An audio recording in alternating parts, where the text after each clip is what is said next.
নিশ্চিত থাকবে এমন একটি গণতান্ত্রিক রাষ্ট্র, সরকার, সমাজ ব্যবস্থায় আপনাদের সহ আমাদের সকলের প্রত্যাশা। এমন একটি বাংলাদেশ প্রতিষ্ঠিত হলে আপনারা ভালো থাকবেন, আপনাদের পরিবার ভালো থাকবে, বাংলাদেশ ভালো থাকবে। আপনারা ভালো থাকলে দেশ ভালো থাকবে। দেশ এবং জনগণ ভালো থাকলে, দেশে জনগণের অধিকার প্রতিষ্ঠিত থাকলে কেউ বাংলাদেশকে তাবেদার রাষ্ট্রে পরিণত করতে পারবে না।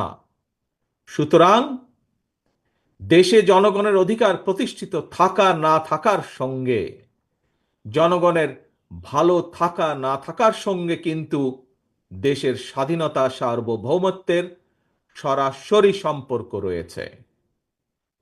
প্রিয় ভাই বোনেরা, আপনাদের ভালো রাখার জন্য, দেশ এবং জনগণকে নিরাপদ রাখার জন্য, জনগণের অধিকার সুপ্রতিষ্ঠিত রাখার জন্যই আমাদের এই রাজনীতি, বিএনপির রাজনীতি।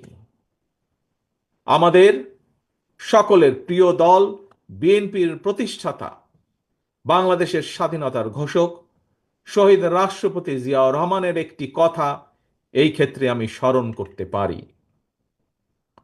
শহীদ জিয়া বলেছিলেন, আমাদের রাজনৈতিক দর্শন হলো জনগণের কল্যাণে কাজ করা।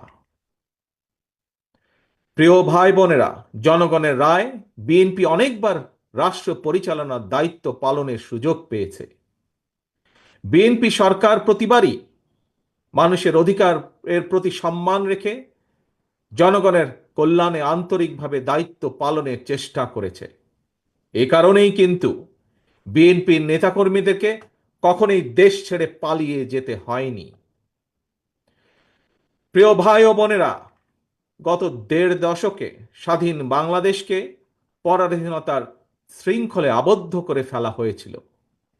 দুর্নীতি, দুঃশাসন চালিয়ে পলাতক স্বৈরাচার জনগণের স্বাধীনভাবে বাঁচার অধিকার, ভোটের অধিকারকে কেড়ে নিয়েছিল, জনগণকে করেছিল ক্ষমতাহীন। হাজারো শহীদের রক্তের বিনিময়, বীর জনতার গণ অভ্যুত্থানে ৫ই আগস্ট ফ্যাসিবাদের পতন ঘটেছে। কিন্তু ফ্যাসিবাদের পতন হলেও আজও জনগণের গণতান্ত্রিক রাজনৈতিক অধিকার এখনো সম্পূর্ণভাবে প্রতিষ্ঠিত হয়নি, এবং এ কারণেই শ্রমজীবী, কর্মজীবী মানুষ এখনো তাদের নির্বাচিত প্রতিনিধিদের মাধ্যমে নিজেদের